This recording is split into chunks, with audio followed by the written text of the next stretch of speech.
nekk lu am solo donc du ñàkk kaaw Mansour Faye balaa jotaay bi di buur dinañu xam fan la war na ti mujjee gëtam ak lan mooy daal di ruus ci boobule jàkkaarloo alors gay dañuy daal di àddu ci leneen muy benn présumé transaction opaque autour de l'importation et la commercialisation de riz au Sénégal mu nekk ay opération suspecte yoo xam ni daanaka ban nga xaymaa ci koppar mi ngi tollu 40 milliards francs CFA ginnaaw ba nu ubbee rapport wala enquête bu CENTIF donc ci mbir moomee ñu ngi si tudd ay ressortissants indiens ak seeni société yoo xam ni daanaka fii nañ ko daal di basé donc enquête boobu mi ngi daal di wéy waaye it yemul Sénégal kase ndax dem na ba fële ca Côte d'Ivoire ak Inde.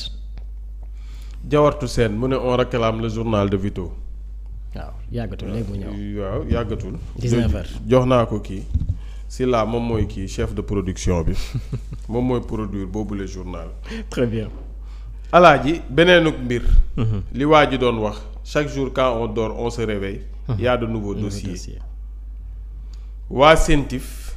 ñoom ñu ngi toj réew mi. li tax ñuy toj réew mi. li tax ñuy toj réew mi. c'est-à-dire mais dafa mel ni caution ba nag amul de. caution ba mais bu dee am na ak amul moom. dinañ am si kanam dina si xam dara c'est dinañ ci am lu ñu leer léegi sax. léegi. alors moom li si kanam tuuti mais l'essentiel alaaj des opérations suspectes de 40 milliards de francs CFA sous enquête de la CENTIF beneen mbir bii laal na ay milliards encore bu leen neexee nag ngeen jël seen big ak seen feuille jël seen agenda te bind li tax xam nga lan moo tax alaaj waa alaaj ñii 1000 milliards yomb ok sa taxaw ok chaque jour milliard nañuy dégg milliards yomb na leen de moo jaaxal de million sax laa wala ñun milliards yi ñuy wax ñun ak milliards yi ñu xam du benn la de wallaay benn la gay yàlla de bind na te yemalewul yow da ngay yeewu di am problème mu juróom wallaay nit ki am problème mu milliard boo ko waxee nag ñu ne da nga koo iñaane la mu am Sénégal la mitti fu mu toll nii boo toogee di dénoncer wala di wax ne nangam ak nangam moom moo am ñu ne la déedéet da nga koo iñaanee li mu am waaye dafa mel ni nag ñi lay wax ne da nga koo iñaane ñoom ñoo xam fan la iñaan di ne ci nit waaw ku xool ba xool ne kii daf koo iñaane moom moo xam li iñaan nekk ci nit nit ñi mënuñu xàmmee kii def liggéeyam ak ki iñaan mënuñu koo xàmmee waaye def la la war rek ñu ne présumé transaction opaque autour de l'importation et la commercialisation de riz lii nag mbirum ceeb bi la noo waxtaane jàpp leen alaaj ñu ne waa CENTIF dañoo jël ñoo xamante ne foofu la ca Inde la ñu jógee des ressortissants indiens kenn ki mu ngi tudd Rachid Jain moo nekk gérant statuaire de Primsoir la Arun Kumar Zain moo nekk gérant moo nekk ancien gérant statuaire de Primsoir la et Sachdeva Neraj ay waay indi yaa ngi ma dégg moom moo nekk ancien gérant statuaire de Primsoir la kookoo nekk Arun Kumar Zain ancien gérant statuaire de Primsoir la keneen ki ci des mooy ñetteel bi mooy Sachdeva Neraj gérant statuaire et actionnaire unique de Sansoir la alors ñu ne les personnes morales au cœur de cette affaire de soupçon de blanchiment sur fond fraude fiscale sont Primsoir la Saint-Louis Trading Sarl et Sénégal Alimentaire Négoce Sansoir la Primsoir la et Sansoir la sont des sociétés de droit sénégalaises dirigées par Sachdeva Neraj et Rachid Jain ñun de pour ñun indoy laaltu pàccaa rek lañ leen xamal ndeke ña nga fi di def ci ceeb bi ay mbir may dégg wala tum hiihoo xamoon nga woy boobu noonu tum hiihoo xamoo tum hiihoo moo nekk tuum hi ho. gay. ah mais dama comme xamoo tuum hi ho. loolu déglukatu indo yi xam nañ ko. voy de laa xam. non tum hi ho. tum hi ho mooy tum hi ho. abe tum bi ho. mera der ne de. abe tum bi ho. he daan ge. mera der ge. meria shukki abe tum hi ho. gars yi xam nañ tum hi ho. ak lan. Rano, Rano, Bombay ki Rano.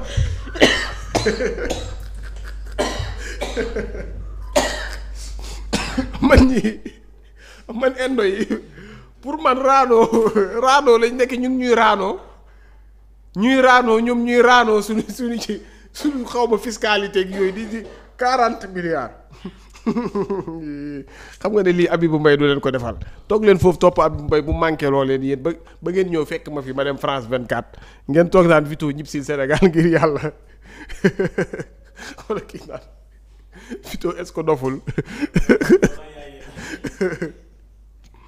alaaji ba tey ñu ne Prime Soir la et San Soir la sont des sociétés de droit sénégalais dirigées par Chash Deva Neraj xoolal mëri rek et Rachid Dieng.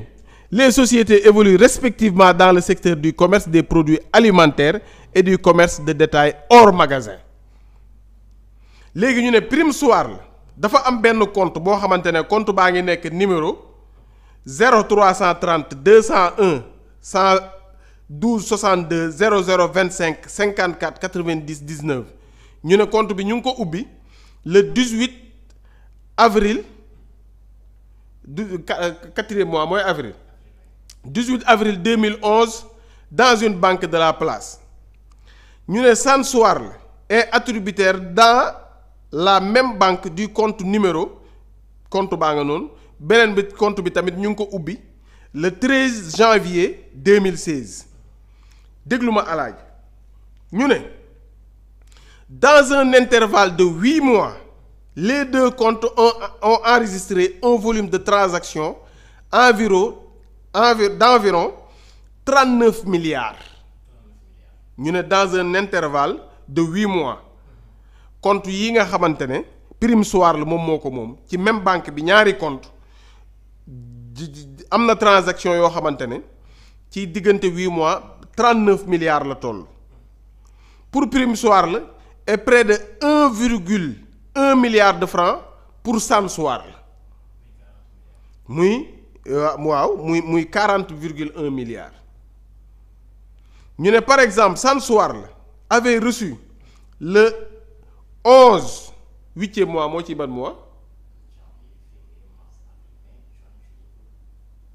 août le 11 huitième mois le 11 août un virement de 186 920 $, soit environ 93 460 000 francs, pour lequel les justificatifs produits contrat de prêt avec Terra Firma étaient identiques aux documents fournis à l'occasion de la réception d'un autre transfert d'un montant de 190 000 €, soit 124 250 000. alaaji ñu ne transfert u 39 milliards bi ak 1,1 milliard bi yaa ngi may dégg ba ñu ko jëlee même justificatif yi la ñu def pour yeneen transfert yoo xamante ne mu ngi toll ci 124 250 000. c'est-à-dire que ñoom moo ngi noonu daal ña ngay transféré mais yaa ma gën a xam problème mu xaalis bi problème bi daal yow boo transféré ñoom mën nañoo transféré xam nga lan la ñu mënul justifier di nga transféré ba noppi mais doo justifier yaa ngi may dégg bi ñu ubbee compte yi jël xaalis bi transfert bi problème yaa ngay démarré bu ñu la woowee ne la kaay justifier problème ya démarré ñu ne malgré l'insistance de la banque aucun justificatif probant n'a été produit par les ressortissants indiens pour permettre de mieux cerner les contours des transferts banque ba mu insister ba sonn ne leen xaalis bii ngeen di transférer fii nii kaay leen wan ñu ko ba tey justifié wuñu dara te compte yi ubbi nañ ko ci banque yi xaalis ba transfert ba ñëw na waaye mënuñoo justifié fu xaalis bi jóge xam nga loolu mooy seen tif dañu lay laaj sa xaalis bi fan la jóge alaaji ñu ne la banque avait alors ordonné le retour des fonds reçus pour défaut de justification suffisante banque ba moom dafa mujjee sax delloo xaalis ba parce que ndax ñàkk justification bañ leen woowee ne leen kaay leen justifier xaalis bi ba tey ji gaañ mënuñoo justifier xaalis bi transfert yii nii defe naa ne jàpp ngeen ko alaaji ñu ne la banque avait également reçu le 13 8e mois mooy août 2016 de ses correspondants étrangers un refus d'exécuter un virement de $1,378 provenant de Terra Firma commodite en faveur de Prime Soirle pour des raisons de commodité interne lii mooy problème bi entreprise yi wax naa leen ko wax naa leen banques yi wax naa leen ñi moom entreprise yi wax naa leen kañ la ñu ubbi compte yi wax naa leen kañ la ñu def virement yi problème ba mooy ubbi nañ compte yi def nañ virement yi mais mënuñoo fexe ñoom ba justifier xaalis bi fan la jógee te ñoom ci njaayum ceeb la ñuy bind xanaa kay nga ne maa jaay ceeb wala maa indi conteneur nangam wala maa indi fu xaalis bi jógee wax dëgg yàlla te kenn du ko wax waa CENTIF ñoom ñu ngi koy lijjanti parce que loolu lañ leen tegee ci réew mi pour transfert yeeg yooyu ñu mun koo lijjanti ba mun a coroj kocc boo dugalee sa compte xaalis nangam bu ñu la laajee ne xaalis ba fan la jógee nga ne xaalis bi fii la jógee léegi nag alaaji lii dañoo yaakaar ne fraude fiscale la xam naa économistes yi dinañ leen di dalal parfois ñu ñëw di ñu wax nag mbirum xaalis lan moo tax milliards yomb nit ñi ci réew moo xamante ne chaque jour dañu naan réew mi dafa métti mais milliards yomb fi yomb nit mais comment c'est possible moo jaaxal ñëpp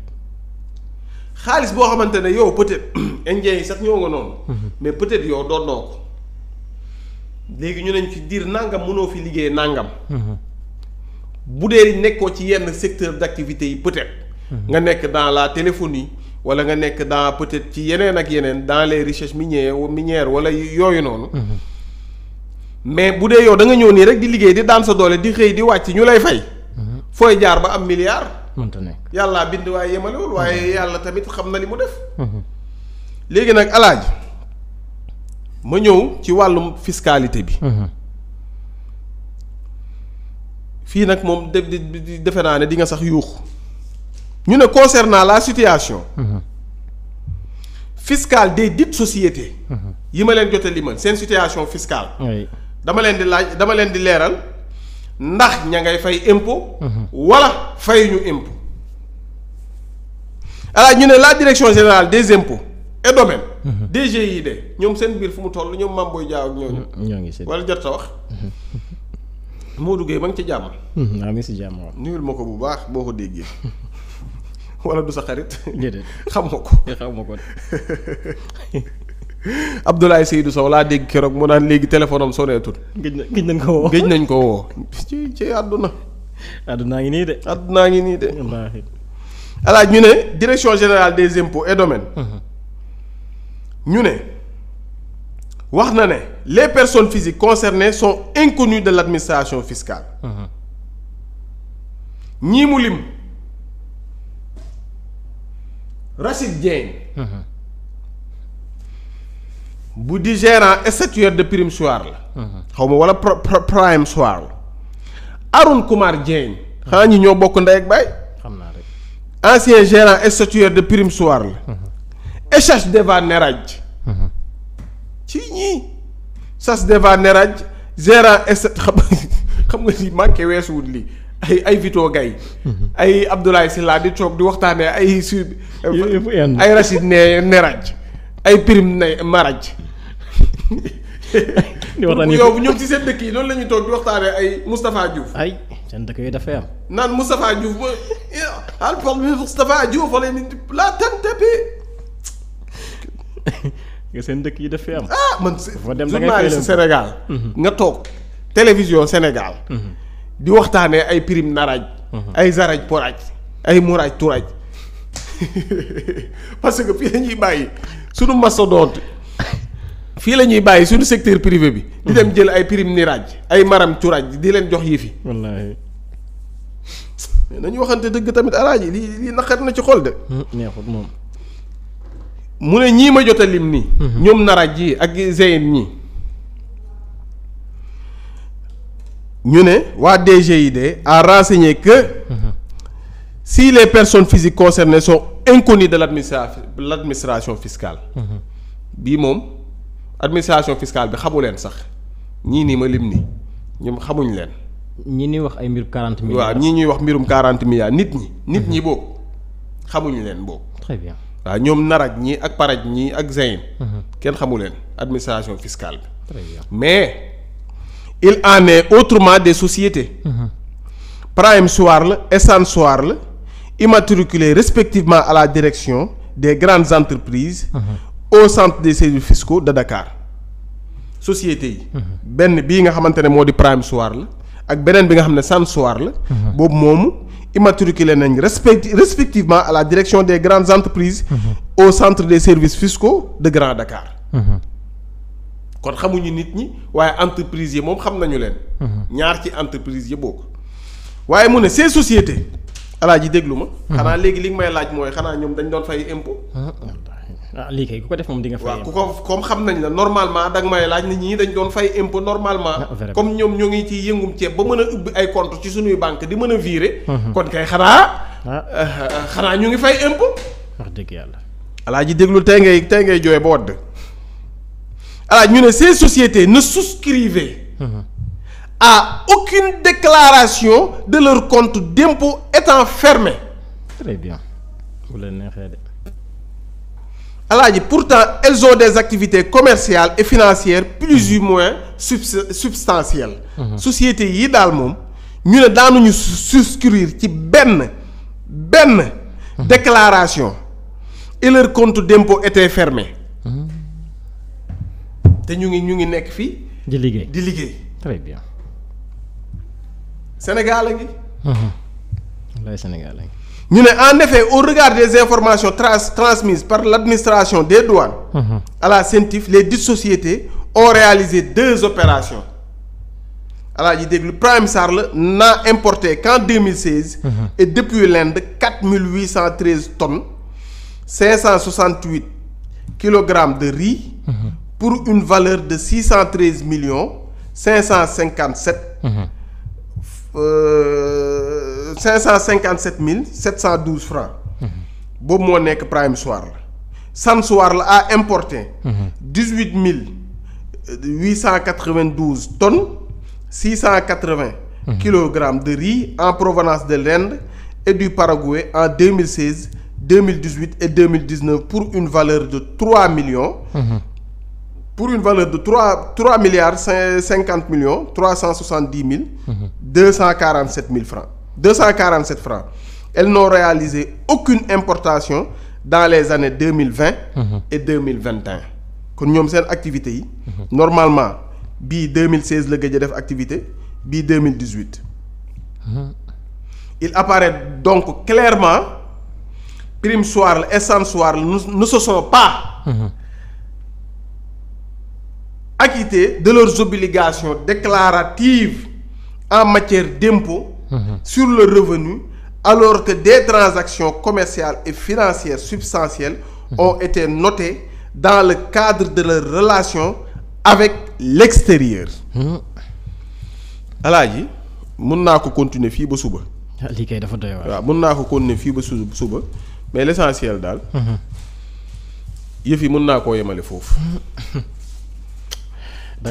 ku bëgg a xam information bi fa mu mujjee. mën ngaa dem jëndi yoor. très bien ñoom dinañu la wax yëf yi fan la mujjee carrément mais l'essentiel wax naa leen banque yi. yow kay junj nga lépp. wax naa leen banque yi. wax naa leen nit ñi wax xam nga ku déposé. ba pare déclaré doo fay impôt fayoo impôt ba pare. di gagné ay milliards. ba pare mën a dugal ci say compte ay milliards. kon kay léegi nañu bàyyi waa CENTIF def liggéeyam. wax dëgg yàlla ñoom Rano Bombay ki Rano. dem leen seen dëkk yi ngeen raanoo foofu. lii moom doy na. ñun nag mënoon nañ di teg ay son nag. ngelaat. waaw mënoon nañ di teg son de loolu moom YouTube du lijjanti loolu ba ñu mën a teg ay son def yëf. bu ñu ko doon def émission bi du àgg. du tax ndax xam naa son dafay jóg. boo tullee fii kay faa ba dugg raano. Vito mbalax foofu. raano li nga doon def. gay dàmbooj. raano tontin raano. gay dàmbooj xanaa dafa am ku ko diffamé. je sais pas parce que dàmbooj problème bi est-ce que amul luñ ko ji. ah.